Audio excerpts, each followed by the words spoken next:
Hello everyone, welcome to OK Boomer. Hi, Body Shankar from India and Ashwin from North America. Thank you for joining us, and of course, myself from the UK. I just love the effort that we put into making this happen across time zones, inconveniencing ourselves, joining early in the morning, late at night. It's Mm. okay, we can pat ourselves on the back every now and then. Early morning for you, but I think Sunday for the two of them. Fine, Yeah, fine, I fine. was fishing for a compliment for the sacrifice Mm. that I was making more than anything. Anyway, what are we going to talk about? First, 90 days in a new job. Really important topic because that could be the make or break for you at any new company that you start. We have all heard how first impression is the best impression. You could be a really great candidate, good fit for a role, but if a couple of things doesn't go your way, then it could easily just you know it's very easy for things to fall out. um, but we really need to avoid that at all cost. So the question that we asked ourselves is, hey, is there any structure to this? Are there any rules or checklist that I can go about, pay more attention to, be more deliberate in doing things in a way that I can guarantee a very successful onboarding experience for myself in a new company? And we have identified that there are two or three tenets in every new role you join, every new organization you walk into. That is what we are going to cover today. Ashwin, do you want to set us up? Uh, yeah, fine. Good intro, but see, I think the first couple of months, I think we are calling it 90 days, but the initial couple of months is, I would say, very, very crucial for, I think, both the parties, right? Both the people who's joining and even from the company's perspective. Um, like over the last couple of years, at least, like initially, even in my workplace, it was all a small company, so all of us just learned in the job. But as you join a very big company, I think it's important to learn before you start working. Like before you set to do the actual work, it is very, very important to learn. Otherwise, you might be a very good candidate, or you might be a very good person for the job, but unless you get to know that nuance of how it works in that company, you might be set up for failure. So it's very, very crucial to know a few things in the first 90 days. And I think we are going to cover two, three wider aspects. But this is not something around here. You should set up your taxes, you should set up your insurance. This is not that. But I think we are going to get into some manager dynamics and the knowledge that you need to learn and all of that. So let's actually get started. I think it's more of casual conversations today. Uh, I would say first pillar, the first big thing is knowing your manager. Right? That's actually a very big piece for like once you get to the job. Of course, you have to know the person to continuously work, but there should be more focus on building that rapport, building that relationship, knowing the manager as a person, their viewpoints, their school of thought. Let's kind of talk about that. Body Shankar, feel free to interrupt with any thoughts you guys have. Uh, but I think, yeah, like before you get to work, just a casual conversation, knowing the other person as a person first is very important.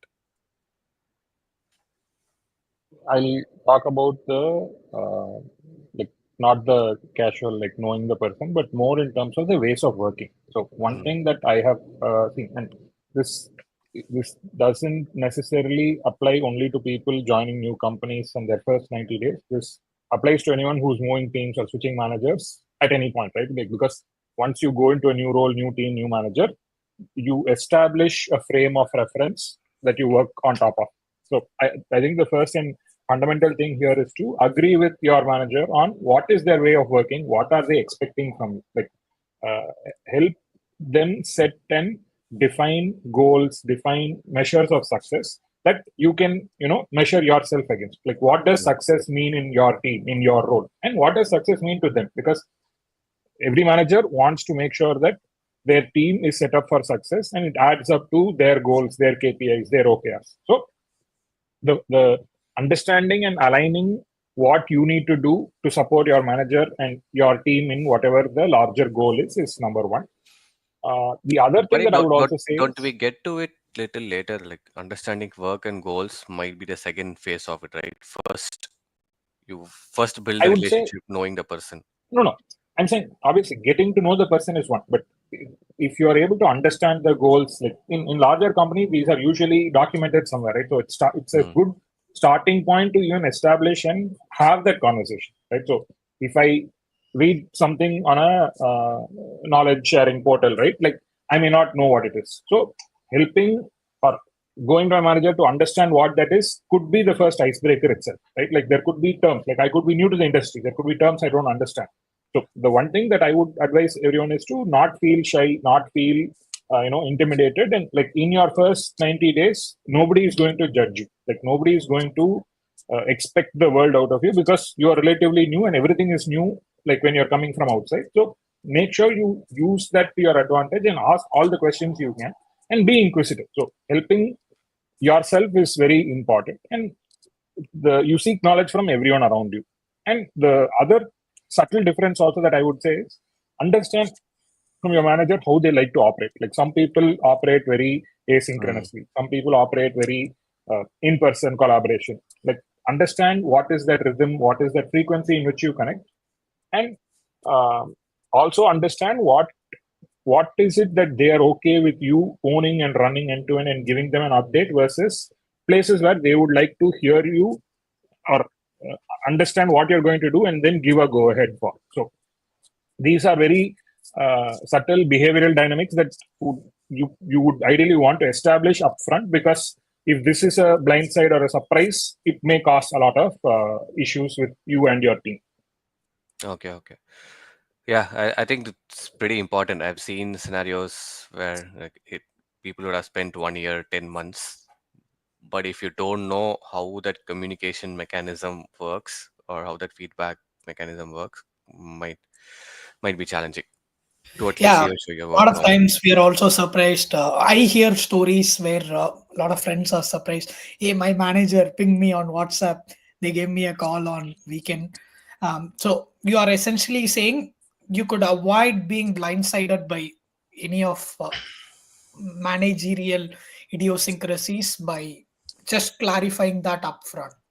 And it also works the other way, I would say. I've had scenarios where when someone joins, if there is a line that you want to draw, like it could be from your own personal experience or your own yourself as a person. It's absolutely okay to say that upfront way early on than being on the receiving end and saying it later. Like if you don't want anything to do with work on Saturdays and Sundays, you are just that as a person. I think it's okay to say that. In like a lot of us just feel, hey, I'm new to the company, I'm new here. Like, will people just judge me when I say this? I would say it actually is like worse if you say it later. Like if that is how you want to operate, I think it's okay to set that Yeah, expectation about because first all of a 90 days. sudden it will feel like, oh, this person's pace is dropping off.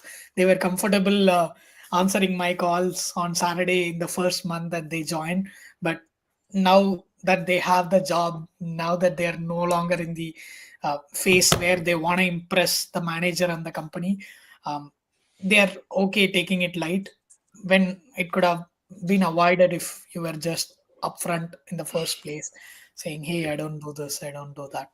yep, It's an yep. I'll uncomfortable also add, conversation, but it's important to have. I'll also add a point. Like I have also managed teams, so when somebody new joins, reporting into me also, and when I have had new managers or I've moved into different teams, one thing that I've always established is help me understand your timings, like work timings, right? Like what does your regular day look like?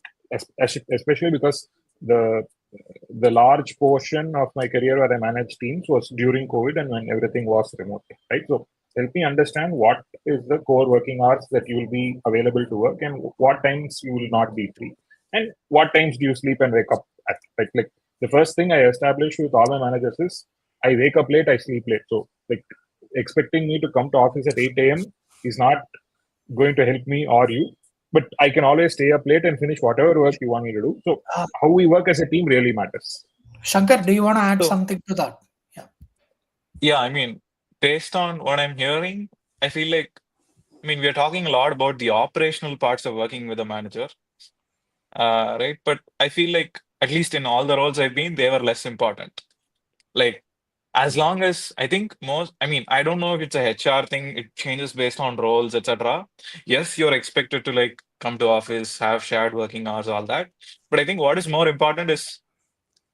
less important is having shared hours, understanding your manager's rhythm. What is more important is understanding why you've been hired and what is your goal. Like, what does your manager expect to solve? I think if you focus on that, then shared hours and the operational stuff, Yeah, that's a good things will point, but things I will would things still will say they are both important. Shankar, I'll get back to what you said, but before that, I wanted to uh, yeah. ask something that's very important, something that generally I see being at a clash because body also brought up the timing, right?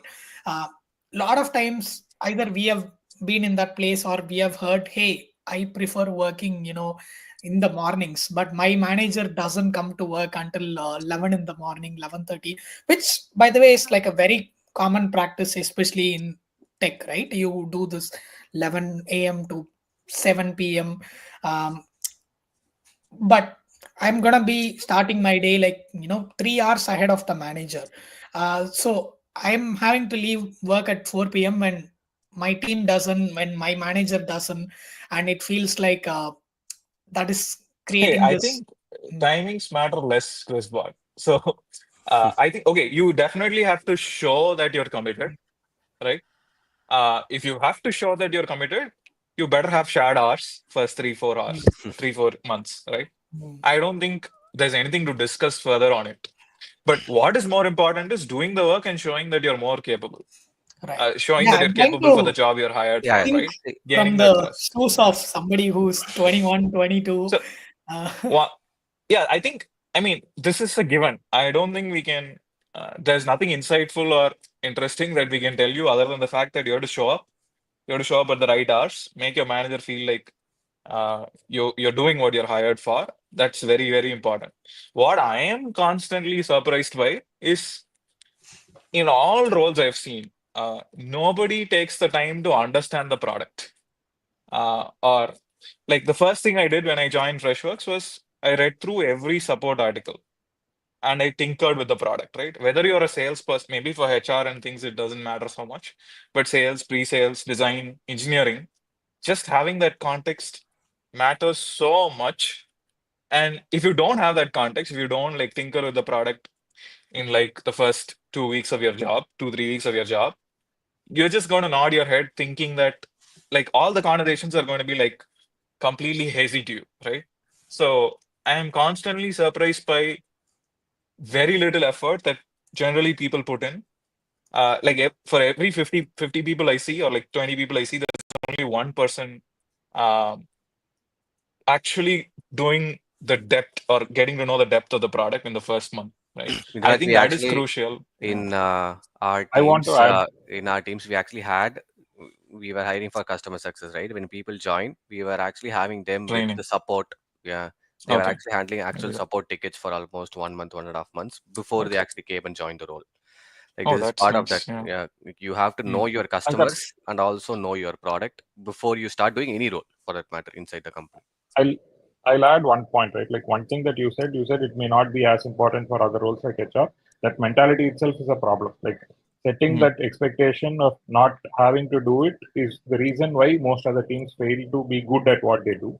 So I would still encourage, like when people join my team, I encourage them not like the equivalent of yours, right? So it may not make sense to hear customer feedback or queries or complaints from customers, but I would definitely want anyone joining a company to know about their product and technology. Like what is Yeah. what is it Mm. that you build, what is it that you do, and the whole how your business operates. But like from every team's perspective, there are certain things that matter, right? So I would prefer somebody joining an HR team read through Glassdoor reviews, read through mails to your genetic careers email, like to understand what is it that your end customers are saying about you. That gives a good 360 perspective. Yeah, I think that makes sense. I think what I realize now is most companies have training sessions, obviously, when they grow. But in most cases, I see at least engineering, product management, we go with the flow in terms of learning about the product when people join. There's no like formalized training like it happens for pre-sales or sales. So maybe that's where I'm coming from. The one other thing I would say is I think there's a lot of undocumented knowledge. So, and your goal is to find that undocumented knowledge about the company, about people and Actually, yeah, goals yeah, that by was one going thing around, I had in yeah, mind. Like, talking about, yeah. more than going around, I would say sit with someone who's been in the company for almost 3, 4 years for at least 2 weeks. Like, just go bother them, go bug them. Even if your manager is like, even if it is not part of that onboarding flow in your company, right? HR is not telling you, asking you to do it. Your manager is not asking you to do it. Just go sit with that person, sit next to them for 2, 3 hours. Just observe what they are doing and how they are solving for what they are solving. That will give you immense knowledge that no structured learning can give. Like, the more time you can spend in that, Yeah, the better. Yeah. But that's absolutely. something One of nobody will ask anyone to do. It's you need I to know, do it. right? You're spot on. One of the compliments Right. that I used to get when I was at Freshworks is, "Hey, it feels like you've been in the company forever." People were surprised, like right up until my last day, they assumed I had been there for 5 more years than I did, and I was able to give off that, I don't know, aura or whatever, simply because I was always talking with people who had been in the company for 10 years or more, right? And so many things that a lot of things cannot be documented. It could be like this very senior leader's particular preference, Hmm. um, Yeah, like like in this work. particular scenario, I would say like find someone who is doing the job and not Mm. a manager or a senior manager or a director, right? Like someone who's I love doing the how job one level above you. That's I will, yeah. yeah, I think the attitude to bring is be shameless about saying I don't Mm, know Mm, and be right. shameless about asking questions. The more shame you feel, you're really not going to learn anything. Yeah. Uh, and you'll not, like, 3 months later, when people have conversations, you might still not be able to piece things together because you refuse to say I don't know, or you Mm, refuse to ask questions, or you felt shy about asking questions in the first 2 weeks. You might as well ask that even if the other person is judging you, because you need to know. There's no escape route. So I think that's be shameless about asking questions is what I would say. mm, yeah, yeah. And one like I would say, yeah, if you're done with this tangent, right? Like one more thing, at least for GTM roles, is pretty crucial is you should clearly know how you are measured, how your target to actual works, how you are being paid. Like, because this is a pretty complex workflow in a lot of companies. Different companies pay out differently for sales, for other GTM teams. You would have something called variable pay component that will come in, and there will be different aspects of targets that will go into it. You would have three metrics that, and there is also a kicker. Like, every company works their own way of how this whole thing is structured, and we call it commission plan. There's a different company call it in different ways. You should in and out know how this functions.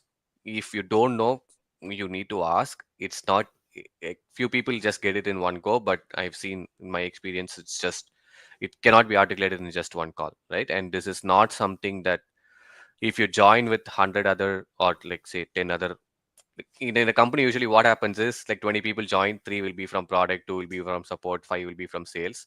So this particular knowledge will not be given to everyone. So seek what is your target, how am I going to get paid, am I going to get paid monthly or quarterly, like, what gives me any bonus if that matters.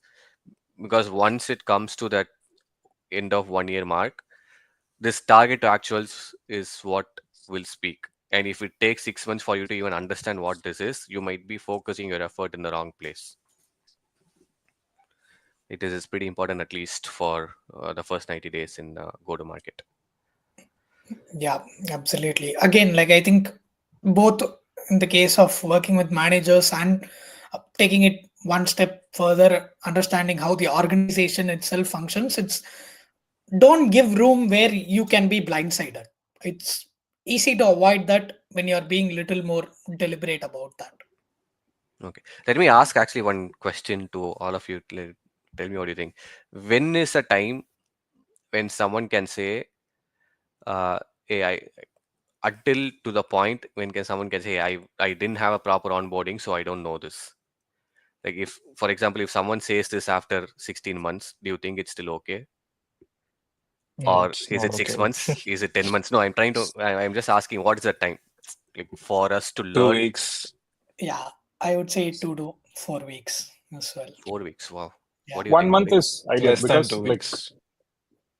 no. So Okay, up to you. I would still say you need 1 to 2 weeks to assimilate in itself, right? Like, so being onboarded, being given, or the push mechanism is one thing, but for you to absorb, for you to be able to take in all of those, also takes 1 to 2 weeks. So anywhere between 2 to 4 weeks, depending on how long your onboarding sessions are. If your onboarding sessions are 1 week, it should take another 1 week or 2 weeks. If your onboarding sessions are 2 weeks, then it should take another 2 weeks or 4 weeks. So Okay. Yeah, that's in my one of logic. the So I'm workplaces I'm the I only work. person who thinks this is very aggressive, but I would say 3 months at least. If someone comes to me and says even after 2.5 months that I didn't have a proper onboarding, so I don't know this, I will still say it's okay. Looks Like like it's if we are I, hiring, Ashwin is I the best manager in the team. the thing is, it's a lot of information that will be shared in the first 2 weeks to 4 weeks for any new person who's joining. You need to find time to practically apply those in your real world Yeah, job. I'll Like also that, this takes time. flip that and say it's not as much about the timeline as it is about um, taking agent ownership. Um, we keep telling this in every other episode simply because it's essential to having a successful career. Like thinking about this principal agent problem rather than being that new person who says, hey, I don't know this because it was not there in the onboarding and all. Like if this was your business, if you are the owner of the product, what are the lens that you would go to make sure that is not the case? That's the mindset you should be thinking even when you're that agent. When you do that, maybe like 2 weeks is enough, and sometimes it could even take 3 months like Ashwin said, and that's still fine. But it's just grasping and coming to terms with the idea that I am the only one in the company responsible for my success in the company, and I need to be doing everything in my power rather than pin it on, hey, I didn't see this in the onboarding document, my manager did not warn me when we had this discussion 2 weeks ago. Just do away with the excuses, and you know basics is take more ownership Yeah, yeah. with respect to the work you do. Do you have for body at least? Do you have any number of people you would recommend someone to talk to in the first 30 days in the company? Sounds like Body is the absolute worst person to ask that question to. Right? I bet if you went like around the clock, it'd be like 1 digit, 2 digit, and 3 digits between the three of us. No, no, because see, body knows everybody, like in mostly in the company, right? Like I'm just trying to understand. Like, do you usually tell freshers to go talk to so many people in the first 30 days? 10 is a good number. So I would think that the entire company can be divided into like different roles, different functions, different teams, right? So like if you split that entire company into homogenic groups of based on the role that they do, based on like how different they are, what roles, what responsibilities, what alignment. I think you can broadly divide a company into 10, like at most. Like you don't need to divide it more than that. So Yeah. 10 is a good number of people that you can go and meet, talk to, understand all of that. And that's something that I always do. Like even when Chris Bott joined the company, I just made a random list of 10 people that I think would make sense for him to talk to based on his role, his tenure, where he came from, what his goals and aspirations are, right? Like people who can help him understand how his function, his team role plays into the larger organization, and also people with like-minded interests and shared goals, so that they can collaborate and work on stuff. Absolutely. I think And what body did with me, that's an personally speaking, exercise. Oh, okay. Yeah. Krishna, personally speaking, also the 10 people that I went and met are my team boys. Okay. Yeah, yeah. Nice. But at that time, you Um, had only what 100 people in the company. uh, but yeah, adding to what Body said, I think it's an exercise that's worth formalizing, right? So Body had this list that had people who did the same role I did, people who had the same interests I did. So it was this very diverse group of people, which meant I got this well-rounded perspective of my role, my team's goals, and the organization's cultural values and everything. And any of that seeming overwhelming because it was not shoved onto me because it was part of a slide deck that all the 100 new joinees had to join, but it's very casual conversations around the coffee table or something, a lot more organic, and it also helps you to build genuine friendships and relationships with people in the company across functions, Hmm. which will eventually come in handy for you throughout the course of your job. Um, I, One yeah, one point there is the for larger companies at least, which onboard like 10 plus people every new onboarding session. What I've observed is the batch that onboards together usually remains friends throughout, and because there's never a like you onboard a random diverse group at every new onboarding date, that also organically becomes a group of people sitting in different roles, different teams, doing different things, so that you have a slightly well-rounded view of what the company does. that's True. true. I have a tangential question. You can keep the responses short. What do you think of this buddy system where two people are just forced to interact with each other? Do you think that's helpful? Maybe Shankar can share his take, given that he's Now, an never introvert. been on the receiving end of it, so I don't Mm. know actually. Uh, yeah, maybe. I mean, if you have Slack access, you can practically ping anyone. So I don't know how much buddy Were access you a buddy to matters. somebody then? When you said I Probably wasn't, almost yeah, never, okay. except maybe one situation, Mm. but I don't recall. I mean, I don't find I've not been in that situation where I've either been a buddy or the otherwise, but yeah, I don't Yeah. body. I think the thing is like it puts few people in an uncomfortable place. Not everybody is so social to interact, and they want like this buddy system at times in few companies just works on day one or day two where there is already so Mm. much going on. People are already Yes. anxious about the new job and the new role they are coming in, and now they also have to talk to a new person, and it also is about who the buddy is, right? If Yeah. they are very casual, if they can make it easier Mm. for the other person, then it works out. But if the person who's going to be a buddy is a buddy just because they are 5 years here, but if they are an introvert, they start Exactly my making point. friends, That is the right? contention I have with Right. that So as well. so that's why if Uh, it's an official formal buddy system in the company, like let it play out.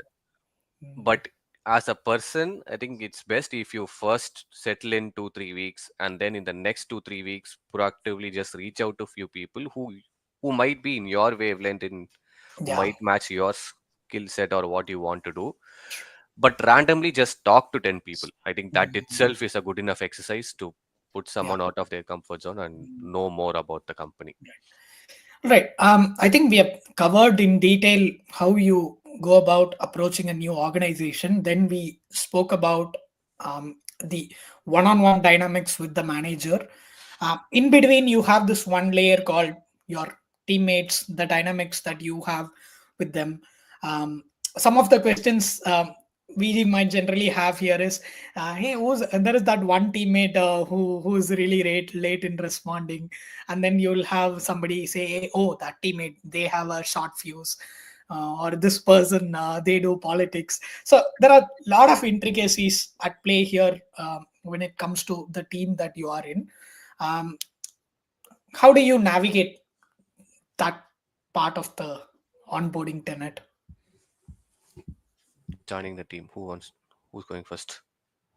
We can probably add a couple of points there. Uh, so one thing is, if you're already, I mean, if the team is already fairly like large, right, could be like 5 people, 10 people, and if they already have an established close knittedness, it may be a little tougher for a new person to come in and bond with them and to break that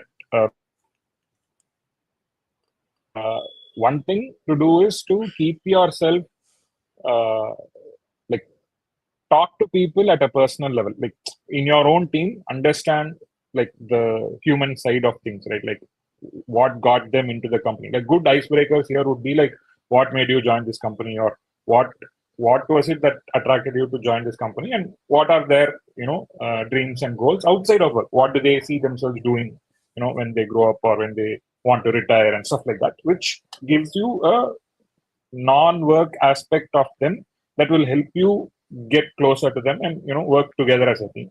The other thing is also to be available for any large team outings or group stuff that you end up doing as a team, which I see a lot of people opt out of, right? Like at least in your first 1 year, if you have the ability or the option to go mingle with your team, you should really maximize on that. Like that gives you good context on how people interact with each other outside of work. Okay, so this is actually a very interesting thing, right? And this might contradict with maybe what at least I said earlier. When see, it's okay to proactively go talk to individuals to know the company and for you to get that knowledge, right? But in a team setup, like there is one dynamic that you have to keep in mind, because there is already a bond that's there in the team. Like it could be very personal bond between everyone, or it could be a team bond or whatever. We like, when you're new, you don't know, right, how close they are, or like there are a few teams that are like family, like they would have been working for like years together, and they are family to each other, right?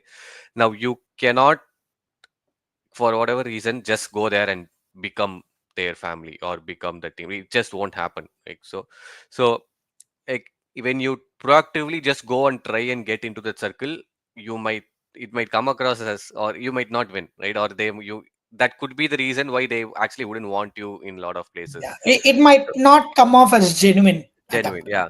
So actually, I would say, if take that alone slow, like gelling with the team or bonding with the team or getting to know people in the team, it has to be more organic than you putting in that I'm effort. Uh, completely agreed, which is why I gave the period of 1 year. yeah, if it is not organic, if you're trying to push yourself into that circle, it might not be the ideal thing to do, right? So it's okay, Jeff.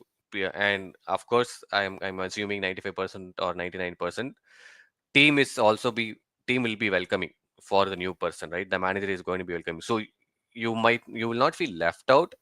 But if you notice there is a bond that's there, there is a circle that's there, don't proactively reach out or proactively try and get into it. Let it happen organically. The more and more genuine you are, of course it will Yeah, happen. Like it's just a I matter think of the time. takeaway here is assume good intent, and if you find something that's really close knit, you might feel out of place right now, but 6 months later, you will be part of that group. You will know that you have that support system Yeah, to that you find don't really properly. have to focus in the first 90 days. In the first Yeah. 90 days, all you have to do, at least know them by name, know who the people are, and what the team is. I think that is fine to begin with. You don't have to really be family in the first 90 days. All right.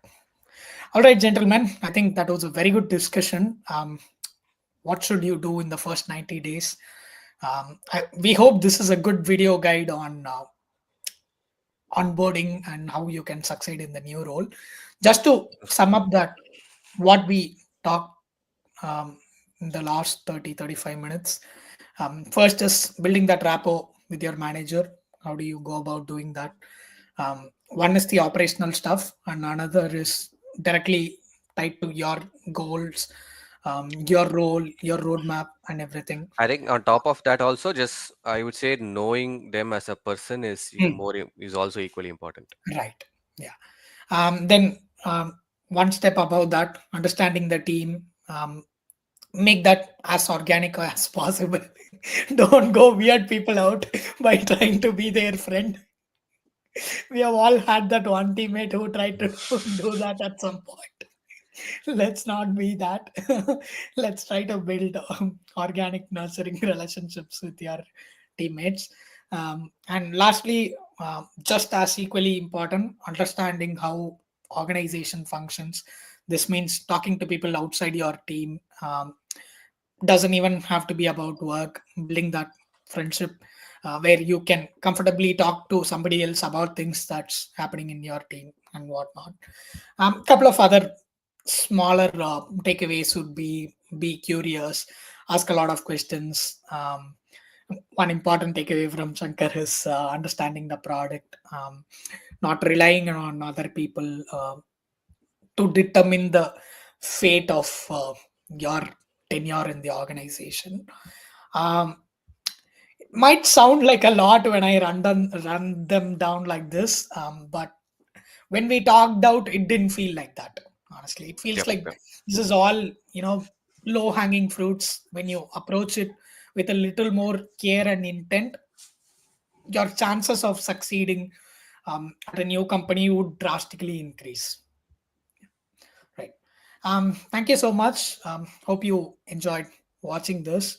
We have a lot of other topics on career and development personally, professionally, and all that in OK Boomer. We'll see you again in another episode. yep. Thanks.